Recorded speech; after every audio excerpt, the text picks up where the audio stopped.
It is now my pleasure to introduce Soraya Correa. In January 2015, Soraya was appointed as the Chief Procurement Officer at DHS, where she provides leadership, policy, oversight, and workforce development for the DHS contracting workforce of about 1,500 individuals, including the 9 operational contracting activities.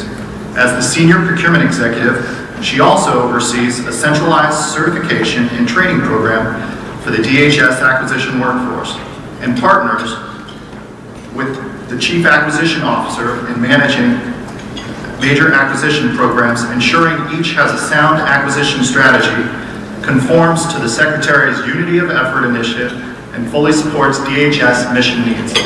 Prior to being appointed as the DHS CPO, Ms. Correa served as the Associate Director of the USCIS Enterprise Services Directorate and was responsible for delivering identity, immigration status, and employment authorization information in support of the USCIS mission.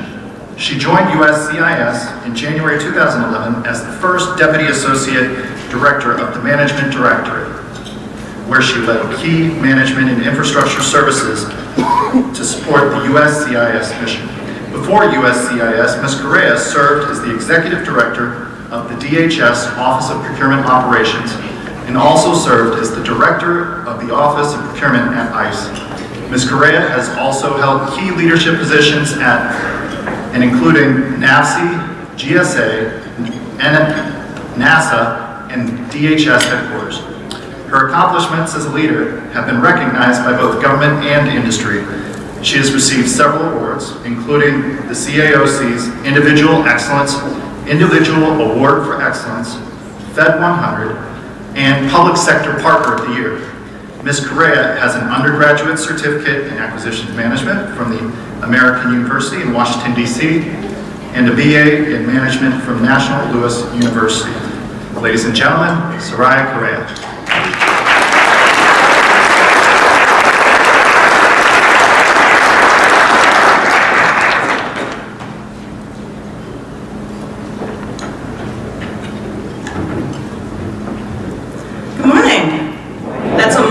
Younger picture of me. I got it, okay? Don't laugh. Just kidding. Thank you for that warm introduction and for that nicely read bio. I forgot I did all that good stuff.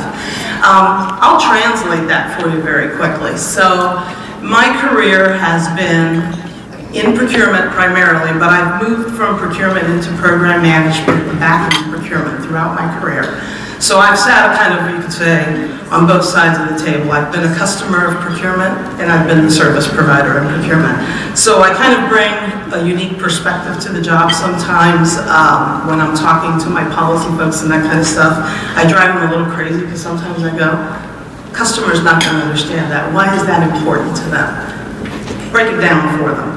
So I share that with you just so that you understand kind of what that bio meant. That I have moved around throughout my career and also changed career fields. But enough about me. Let's talk about this wonderful conference. I'm really excited to be here with you this morning. I think this is an outstanding event. I can't think of a greater forum than ACT-IAC, bringing together our government and industry partners to talk to one another, to collaborate, and think of ways that we can better innovate in the area of procurement and acquisitions management. So the first thing I want to do is kind of a quick informal poll. How many folks out here are government? Just raise your hands. Wow. How many industry? That's great. This is great. This is going to be a lively discussion, I can tell. This is going to be good. It's going to be good. I tend to be a little bit informal in my remarks, so I'm trying to kind of think of what you really want to hear from me. But I thought I'd talk a little bit about what this conference is all about and what it means to me as a senior procurement executive, what I think it will mean to all senior procurement executives across government and to all of you that are here today. We are in an era where we have to be a little bit smarter, a little bit faster, and a little bit more nimble in our buying practices, in how we acquire goods and services for the government. We have to do a lot more with a lot less. That's just a fact. It sounds cliche, but that's the world we're living in. And I do think that this is a great time, this is a great opportunity to really learn from one another on how we can improve our processes and procedures. The processes that we have in place today, I think they actually work, believe it or not. I don't really see any barriers to strong communications and innovative buying. I think the limits are in our own creativity. And I think that when we talk to one another, we can bring out that creativity in one another. I think industry, you have to tell me how you sell. You have to talk to me about how you sell in the commercial market so that I can learn to buy the way the commercial market buys from you. Because that might be the better way for us in government to buy. And we in the government have to be willing to share with you some of the practices that we have in place and why we have to do things a certain way. But I don't think there's a one-size-fits-all solution. And I think for many years we've kind of tried to adopt that model. We write an RFP, you respond to it even if you don't agree with it. Am I right, industry folks? Am I right? Right? Yeah, because I've heard you tell me that before. That, yeah, you guys structured it this way, so we bid it that way, but that's not the way we would normally do it. So events like this, and especially the ACT-IAC, that brings government and industry together often to talk to one another, are a great opportunity to learn from one another and to come together and solve these kinds of problems. To really come up with great innovative solutions. And today you have a format, track sessions, that are all about that, all about talking about how can we improve the process. Let's see, you've got keystones to agile acquisitions, bid or no bid, cyber's impact on decision making, bringing sexy back, how to retain the young acquisition professional. I thought that's a catchy title. How many of you wanted that session, right? So again, I just share that with you because I'm really excited about this. I wish I could be here all day with you, frankly. I really do. I unfortunately have to run off to some other meetings, but if I didn't, I would be here all day. That's how excited I am about this event, because I think this is a very worthwhile event, and I think you're going to come away with some really, really good ideas. And I know that in the challenge zones, after the challenge zones, there's going to be the afternoon Shark Tank, and I have to admit, I never even watched that show before. Now I know more about it than I wanted to know. But I'm really excited for you, because let's see, the challenge zones are about improving proposal instructions and evaluation criteria, what I was just talking about. How we tell you to put together your proposals and how we evaluate. You are industry, the folks that can help us tailor that the best. And we in the government need to start listening to you a little bit. I can't tell you how many times I've had industry folks say to me, I'm not sure why you included certain type of evaluation criteria. It doesn't really give you anything. And sometimes when I read proposals, because again, I've been program manager, I've been the source selection authority, I've sat on many panels, sometimes when I read the proposals, I go, really? Do we really ask for this stuff? Because it's not worth it. So this is a great opportunity to share ideas on improving the instructions and eval criteria. Acquisitions of the future, market intelligence, barrier busting, knowledge transfer, and effective industry engagement. All of these are excellent tracks. I think this is going to be an exciting discussion. I think you're going to come out with some really good ideas. And I think they really line up with some words and some comments that you're going to hear from the OFPP administrator later today. If you haven't had the opportunity to read her December 4, 2014 memo, I suggest you do so. She talks quite a bit about innovation, how we engage with industry, how we work together, how we collaborate. In fact, there's an entire section devoted to building stronger vendor relationships, I believe it's entitled. And it talks about better ways to engage with industry, how to remove some of the regulatory barriers to innovation, getting vendor feedback. You know, they're working on surveys. They're actually going to go out to vendors to tell us, the government, how we're doing. And then talk about appointing enterprise-wide vendor managers. I don't want to steal her thunder, but I've heard her speak before, and I got to tell you, it's really exciting. When I read that memo, I was very excited by the innovative ideas and approaches that she's looking at to improving our acquisition processes. So I also think these events are a great networking opportunity. This is a great opportunity to get to know one another. From a government standpoint, we're going to get to meet some of our counterparts in other agencies who have the same headaches that we do at DHS. Maybe even larger headaches. I think my friends at VA might say that, right? I'm just kidding, that was a joke. But all kidding aside, this is a great opportunity for the government folks to meet one another and meet their industry counterparts, and for industry folks to meet one another, as well as meet government folks and get to know who are the people in the different organizations across the government. The other thing that I did want to mention is This aligns closely, and one of the reasons DHS was a very heavy participant this year, this aligns very closely with my priorities as the Chief Procurement Officer and the priorities that we've long held, I should say, at DHS. We have 4 basic priorities that we operate under. They are quality people, quality contracting, quality program support, and quality government industry engagement or communications. Those have been around for quite a while. In fact, the quality people, quality contracting piece probably was the beginning. That's what we started with. And then over the years, we've added the other 2. I affiliate myself very closely to those priorities because I believe that if we have quality people, if we get the right people in with the right skill sets, train them, and keep them trained and motivated, we will have quality contracting. And if we can write really good contracts that meet the needs of our program offices, of the people who carry out the mission, then we will have quality contracting and quality program or mission support. And to achieve all that, we have to have quality communications with our industry partners. Because at the end of the day, when we sign that contract, that is a partnership. Don't ever forget that. Like I always tell people, honeymoon's over. When you sign that contract, we got to roll up our sleeves and get the job done. And so you are our partners industry. We are working with you and we work together. Success and failure rides on that relationship and how well we manage it. So I'm a strong advocate of those 4 priorities, and you will hear me constantly mentioning those 4 priorities. In the area of quality people, some of the things that we're doing, we still have our intern program. It's called the Acquisition Professionals Career Program.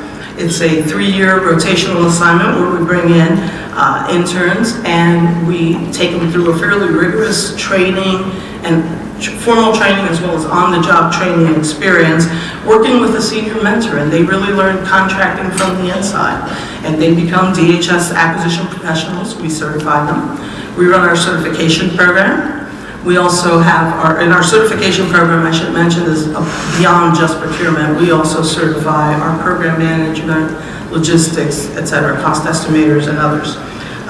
We also run a very robust training program. We have the Homeland Security Acquisition Institute, which is modeled after DAU and FAI. In fact, we borrowed many of their courses and just tailored them to be DHS courses. We're also doing some interesting things with our courses. We're doing more situational training. So an example of that, we have a very robust debriefing course that includes our industry partners so that we teach people how to do proper debriefings, how to give meaningful debriefings that hopefully industry comes away from feeling that they've learned why they didn't win or what they could have done better in their proposal. So we're really excited about that, and we're going to be doing more in that area. In the area of quality contracting, as always, it's trying to find better and more effective ways to develop our contracts to make sure that we're using the right terms and conditions. One of the areas that we've been working on very heavily at DHS, cyber hygiene. You know, with all these data breaches that have been happening, we've been working on some provisions to include in our contracts about cyber hygiene. Quality program support goes without saying. That's helping our program managers more effectively manage their programs. That means that we participate, we, the procurement community, are at the table at the very early stages, in the planning stages. So if you're familiar with the acquisition life cycle, we're there as part of acquisition review boards and executive steering committees that are guiding the way the programs are going to go and talking about the acquisition strategies from the onset of the program and then throughout the life of the program. So that's part of our quality program support. And then again, quality government industry communications. In that area, we have done a lot of great work. I have special individuals, special, not like they're special, no, I'm just kidding. And I have 2 great individuals that lead that effort for me, Harrison Smith and Tim Shaughnessy, who are participating, and you'll see them around here today. We hold very regular industry events. Last Wednesday, we held a major event with our secretary and deputy secretary participating. And for the first time, our event was more about cross-cutting initiatives. Instead of just talking about procurement-specific programs, what we did was talk about programs that impact multiple components of DHS. It was very well received by industry. Some of the topics that we covered were biometrics. We have several components that use biometrics, that take biometrics and use biometrics data. We talked about big data. We talked about cybersecurity. We talked about, I think, our data centers. So these were cross-cutting programs that went across components, and the discussions were about the programs and not necessarily the procurements. We did have, of course, topics like doing business with DHS. We talked about our budget, which was obviously a short conversation. Sorry, just a joke. But we talked about our budget. And the idea behind that was really to send a message across the board that we can talk about where we're going, what our vision is, what are some of the challenges that we confront as agencies. And I really encourage us in government to start having more of that type of a dialogue, to bring industry in to help us solve some of the problems. That was the key message from both the Secretary and the Deputy Secretary, that we don't solve these problems on our own. And if we're waiting to the point when we've issued an RFP or an RFI to tell you what challenges we have, to tell you what our vision is, that's probably too late. It doesn't give industry much time to really engage in innovative thinking. So we want to get those creative juices flowing, and the best way to do that is to talk early and talk often about what our vision is. In fact, our Deputy Secretary talked about actually talking to industry about our high-level acquisition strategy. Not the finite details, but the very high level, here's where we think we're going to go. Here are the kinds of things that we're going to be looking for in the future. Here are the kind of R&D programs we're going to have. And I think that's an interesting conversation to have, because it kind of helps you decide where do you want to target the work, you industry, where do you want to target and how do you want to go, and it helps us, the government people, feel a little bit more comfortable when we're talking to you about these things, and you have some knowledge and understanding of what are the challenges we confront. So we were really excited by that event.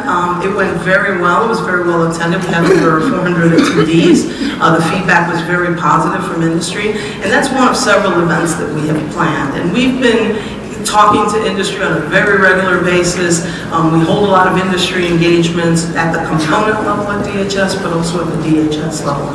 We have some stuff coming up. We're going to talk a little bit about how to improve RFPs and RFIs. Talk about, how well are we doing on debriefings? To hear from you, what do you think about our inbound criteria? So we're going to go one step beyond what ACT-IAC is doing and talk specifically about DHS. So those are the kinds of things that we're planning. And as my staff would tell you, the moment they told me that we had Harrison Smith and Tim working on industry engagements, their pens haven't been put down, because I've come up with all kinds of crazy ideas, and they look at me every day and go, there's only so much time in the day, Soraya. So. But again, it's really exciting to have these kinds of events, to get all of us together.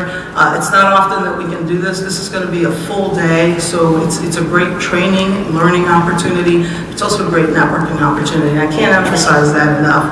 I think we work best in government when we collaborate across agencies and when we collaborate with our industry partners. I really believe that. I can tell you funny stories about me when I was coming up in government. I remember I was working for an agency that will remain nameless, and we were trying to buy we were trying to buy desktops, workstations. And this was around that, late 80s time frame. I'm trying not to date myself too much. And I remember I kind of came into this acquisition, it was already underway, and we were actually buying the PC in pieces. We were buying like a monitor, the hard drive, the memory, etc. in pieces. And then our IT people were going to configure these workstations. And so here comes Soraya, thinking out of the box, and I walk into the program manager's office, and I think it was Government Executive, one of those magazines, Computer Week, one of those, and I opened it up, and it was the centerfold, no kidding. And it was an ad, I think it was Dell, and it showed that you bought a workstation, and then you had these options to upgrade. And I said, why are we buying it this way? This is how they sell it. This is the way you would buy it if you called up, because at that time there was no online ordering. See, I told you I was going to take myself. Anyway, but if you call, you order a workstation, and then if you wanted to upgrade the monitor, the memory, etc., that's how you bought it. And I said, why don't we construct our solicitation that way? Everybody looked at me like I had a third eye in the middle of my forehead. It's like, really? No, we really think that we know better. And I said, guys, let's talk to the companies out there.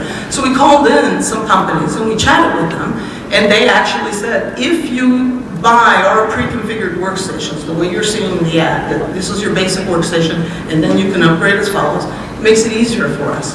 Because the way we run our manufacturing line, we don't have to interrupt the manufacturing line. And if you want certain configurations, that's okay. You could still have that basic workstation and all your individual upgrades. So again, that's part of innovating in procurement. I mean, they were going to buy all these boxes, and you know what was going to happen, right? They were going to put these workstations together, and certain pieces weren't going to work right, and then guess what was going to happen? They were going to call the company and say, your product doesn't work, and the company would say, you didn't put the right things together. And we're going to end up in an endless debate, right? That's the way it works. So that's an example of some of the things where I've always tried to learn from industry and understand how industry does things, and I try to do that research. And we don't always have that time to do that research in this day and age. We can't go out and figure out how to do it, and that's why these kinds of events are helpful to us, and the kinds of industry engagements that we have planned at DHS and that I know are going to be happening across government because OFPP is pushing these kinds of events.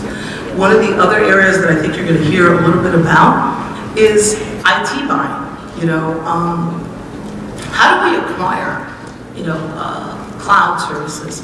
How do we become more innovative about buying IT? We can't, if we're talking about agile IT, which is supposed to be faster, that we can't take a year or two to award a contract. We just can't. It should be done quickly. So how do we accomplish that? How do we make that happen? So these are the kinds of conversations that I think you're going to be hearing all of us across government having with each other and with industry. And I'm excited about that. I really am. The other thing I'm excited about, and I was excited to hear about, is bringing new companies in. One of the things that we've done very well at DHS is pursue bringing in companies that have never done business with us. I didn't bring my stats with me, but I think it was 1,000 companies last year. Do you remember, Tim? There was over 1,800 new companies that had never done business with us before. And I think that's exciting in and of itself, to be able to open ourselves up to new ideas, new companies with new approaches. So I'm really excited about this event. I'm jealous that I can't be here with you today, but I thank you for the opportunity to speak with you this morning. I hope you enjoyed today's events, and I'm looking forward to hearing who is the Shark Tank winner, and I wish you all the very best. Thank you all for everything.